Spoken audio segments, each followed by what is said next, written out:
मेरे माइक पर खड़े होते ही आप लोग ऐसे शांत हो गए जिसे मुझे श्रद्धांजलि दे रहे हो।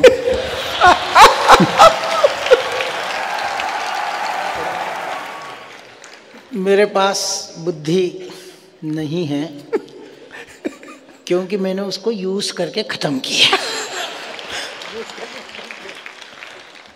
बहुत सारी बातें हुई हैं। मैं आपको कोई तनाव देने वाला नहीं हूं। आपको तनाव देने के लिए आपके रिश्तेदार काफी हैं।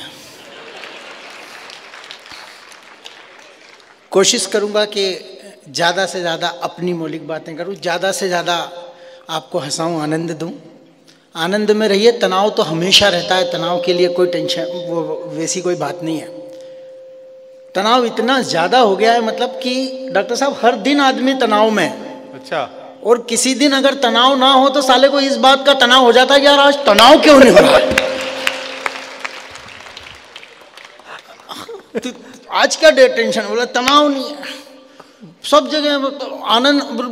मतलब वो जो मस्ती में रहते हैं वो मस्ती में रहते हैं, मेरे जैसे लोग रहते हैं वो मस्ती में रहते हैं। आप मस्ती में रहिए, वो कोई आप बोले यार आग लग गई, एक के पास आप बोले अरे आग लग गई, तो बोले मेरे को क्या करना है? बोले तेरे ही घर में लगी। बोले फिर तेरे को क्या करना है? आनंद का अपना एक तरीका है और टेंशन के अलग अलग तरीके। टेंशन बहुत तरह के होते हैं, तनाव कई तरह के होते हैं डॉक्टर साहब। आजकल मैं एक तनाव में हूं कि सब भारतीय जनता पार्टी में आ जाएंगे तो अपन बुराई किसकी करेंगे। अच्छी बात थी, बजाओ।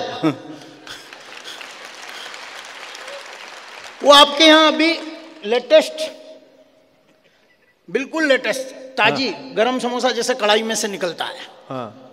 वो आपके यहाँ पे वो एलजी तनाव में आ गए। अब दे देना यार, ठहा के बताना कि आप बारीक बातें पकड़ते हो, पीछे तक के हा हूटी ठहा के तालियां अगर जोरदार बात इतने बड़े आदमी की उपस्थिति में कर दूं। वो एलजी तनाव में आ गए। बोले क्या हो गया? तो वो बोले तिहाड़ जेल का जेलर पहुंच गया उनके पास। बोले मैंने कहा आपको क्या तनाव? वो तिहाड़ जेल का जेलर पहुंच गया। बोले मुख्यमंत्री बनने का दावा प्रस्तुत करना है। एलजी बोले तू? बोले सबसे ज्यादा विधायक तो मेरे ही पास हैं।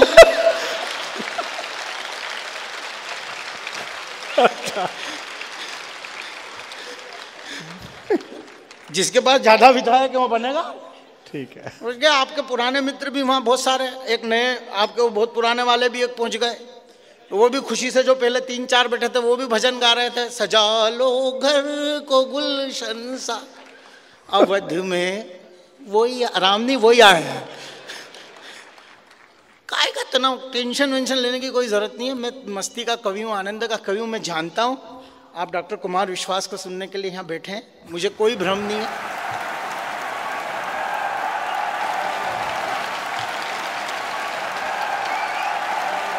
हाँ, मुझे इतना जरूर मालूम है कि अगर आप भोलेनाथ के दर्शन करने जाते हो तो नंदीगण से तो पाला पड़ा ही पड़ा है।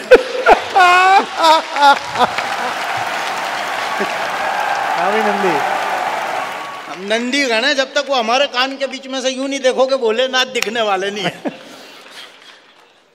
नंदीगण से पाला। डॉक्टर साहब बहुत इस समय विश्व में यश का सबसे बड़ा नाम है, और ना सिर्फ विश्व में, और जब से ये हिंदी की वाचिक परंपरा चली है तब से लेकर आज तक के सबसे बड़े यशवंत कवि आपके सामने बैठे हैं। बहुत यश है आपके खाते में। शायद बाबा तुलसीदास को अगर 400 साल याद रखा जा रहा है तो इस युग के बाद अगर किसी को 4000 साल याद रखा जा सकता है तो वो डॉक्टर कुमार विश्वास है।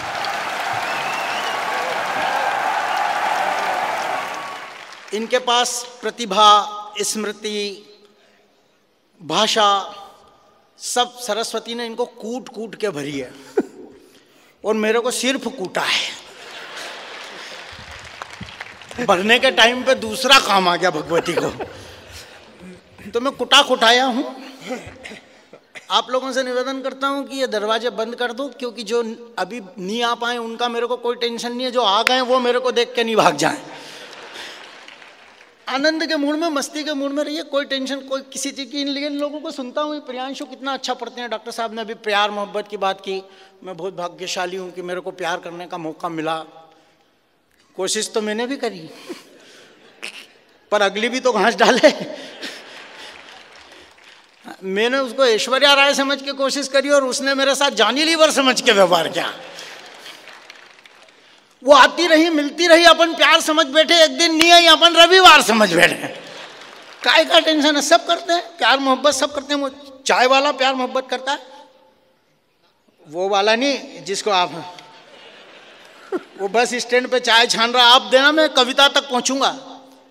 एक राम की बिल्कुल ताजा कविता सुनाने के लिए आया हूं। मैं राम के सबसे बड़े प्रवक्ता के सामने वो कविता सुनाना चाहता था, इसलिए मैं यहां तक पहुंचा हूं। स्वागत है भाई, पढ़िए। वो चाय वाला बस स्टैंड पे देना जोरदार तालियां ठहाके, ताकि मैं ये सब ये तबला बजाने की बजाय कविता पे आऊं। वो कर रहा चाय वाला मोहब्बत की शायरी।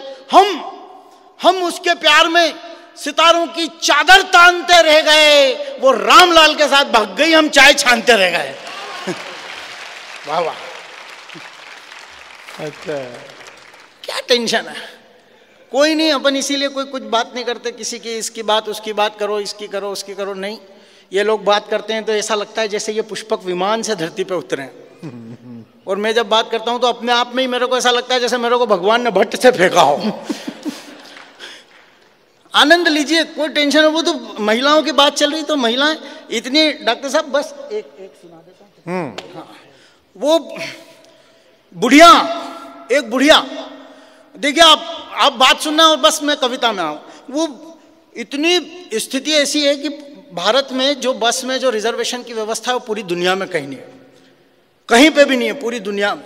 आप सीट पे जाओ, पास में रुमाल रख दो, सीट आपकी, बॉटल रख दो, सीट आपके बाप की, पेपर रख दो, सीट अपनी, रिजर्वेशन हो गया। कोई कंप्यूटर दुनिया में, डॉक्टर साहब पूरे विश्व में कई 54 देशों में घूमे, कहीं ऐसी व्यवस्था नहीं है कहीं पे भी, भारत में। अब वो एक बुढ़िया चढ़ी साहब, अब आनंद दे देना, ठहाका दे देना, होली मना लेना। वो बुढ़िया ऊपर चढ़ी तो वो बुढ़िया ने देखा कोई बॉटल रख के बैठा है, कोई किताब रख के बैठा है, कोई कुछ रख के बैठा है। उसने पूछा जगह खाली है? उन्होंने बोला नहीं।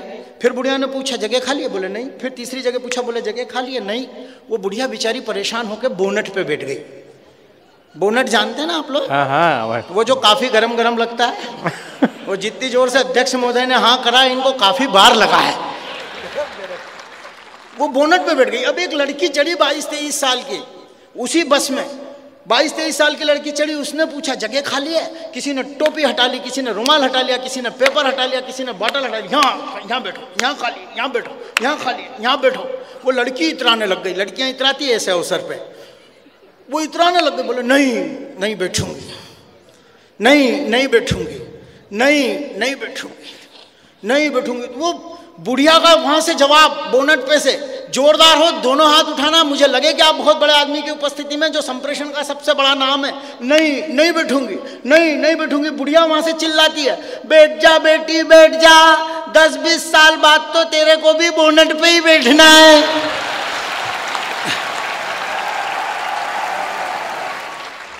ये स्थितियां किसकी बात कर रहे हैं? आनंद में रहिए, टेंशन लेने की कोई जरूरत नहीं है। हमारी बनी बनाई किस्मत फूटने को आ जाए। पत्नी से कविता शुरू करता हूँ, फिर एक कविता केवल राम की सुना के अपनी ई लीला समाप्त करूंगा। हाँ, आप चाहो तो मेरा श्राद्ध कर सकते हो। हमारी बनी बनाई किस्मत फूटने को आ जाए। मेरे प्यारे प्राणनाथ, आप क्या करें कि आप और मैं एक जगह से दूसरी जगह अकेले स्कूटर से जा रहे हैं, रास्ते में लुटेरे लूटने को आ जाएं। मैंने कहा वर्षों से गुलामी के अंधेरे में सोया हूँ, जाग जाऊं, तुझको लुटेरों के बीच में अकेला छोड़ के मैं तो भाग जाऊं। इतना अच्छा मौका हो तो कौन चूके, इतनी गोल्डन अपॉर्चुनिटी पे कौन रुके। हो सकता है संदीप शर्मा जीते जी तर जाए, अपनी ये फिल्म हिट जाए, मैं तो तुझे नहीं पीट सका, हो सकता है लुटेरे ही पीट जाए। तू तो कभी भी मेरे संग चल देना। ये ठोका पीटी इन क्षेत्रों में सदियों चलेंगी, ये व्यवस्थाएं इन क्षेत्रों में वर्षों चलेंगी। न जाने कब हमारे यहाँ, न जाने कब, कविता समझते हो तो ताली देना, वरना मत देना, स्पीड बॉलिंग देखना। ये व्यवस्थाएं हमको वर्षों चलेंगी। न जाने कब हमारे यहाँ शिक्षा और उद्योग का सूर्योदय होगा, न जाने कब हमारे यहाँ से दूर आम जनता का भय होगा, न जाने कब हमारे तन पर फिर से खादी आएगी, न जाने कब इस कलकत्ता तक सच्ची आज़ादी आएगी। बहुत अच्छा है।